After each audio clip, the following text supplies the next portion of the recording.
Yan, magmi-missionary ka eh. Ito ang kasabihan ni Solomon, ang anak na matalino. Napakasaya sa tatay.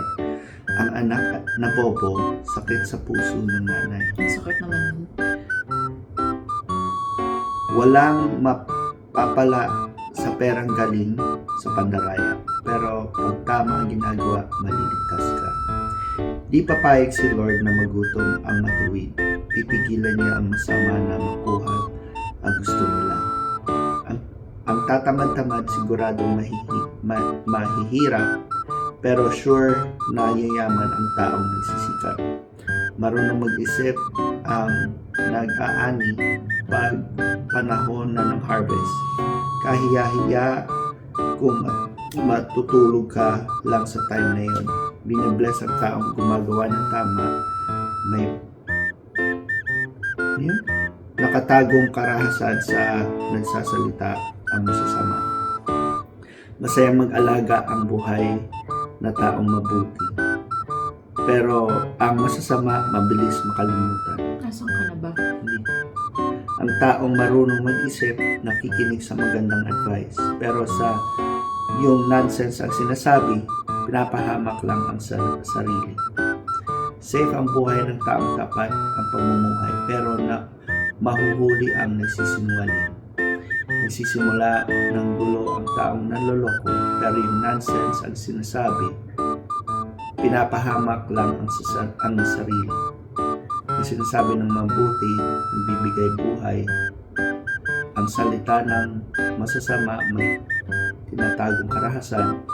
Puro gulo ang nagagawa ng matinding galit, pero dahil sa pag-ibig, napapatawad lahat ng mali. May matututunan sa sinasabi ng matalino, pero dapat lang pamalo sa mahina ang ulo. Ang taong marunong laging gustong matuto, pero pag nagsalita ang siraulo, malapit na ang gulo. Panatag ang mayaman kasi marami siyang pera. Napapahamak ang mahirap kasi nga mahirap siya. Gaganda ang buhay ng taong mabuti, pero nakukuha ng masama. Wait lang babe. Ano yun? Gaganda ang buhay ng... Yung mahirap na siya, mahirap pa rin siya. Panatag ang mayaman kasi marami siyang pera. Napapahamak ang mahirap kasi nga mahirap siya. Ano ibig sabihin nun? Napapahamak siya kasi mahirap siya. Kasi gumagawa siya ng mas ikahihirap niya. Like, hindi matuwid. Gaganda ang buhay ng taong mabuti, pero yung makukuha ng masama, napupunta lang sa kasalanan. Ang nakikinig sa payo, gaganda ang buhay, pero ang ayaw magpakorek, naliligaw ng landas. Sinungaling ang tao, kunwari hindi galit. Ang pagkakalat ng chismis, hindi nag-iisip. Pag maraming sinasabi, mas posibleng magkamali. Kung marunong kang mag-isip, kontrolin mo iyong labi. Kagaya na purong silver ang sinasabi ng mabuti, pero walang halaga ang iniisip ng masama. Maraming nakikinabang sa sinasabi ng taong mabuti, pero namamatay ang mga bobo kasi kulang sila sa common sense. Yung mayaman ang taong blessing ni Lord. Tama na babe. Ang tahaba na hindi ko na alam kung anong ipapaliwanag mo dyan eh. Dito Dapat na lang. yan lang talaga.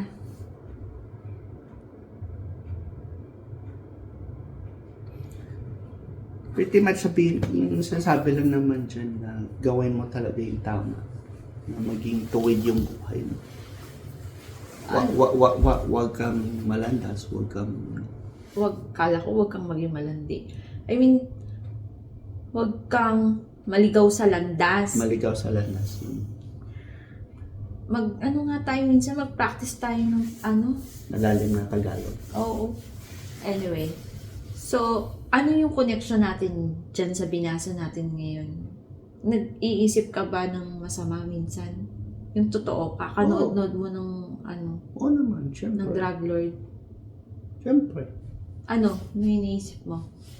Madaliin? Yumaman? Oo, noon nga.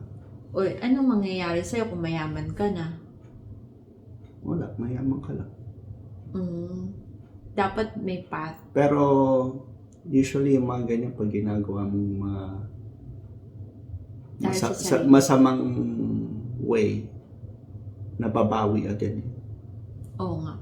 Pero mas naniniwala ako sa time ng Lord. Kasi, isipin mo oo nga, like 70 years ka pang mabubuhay. Sabi mo, I have more 30 years to live. Pero yung 30 years na yun, hindi mo alam kung ano pwede mangyari sa'yo na doon ka lang pwede magbago.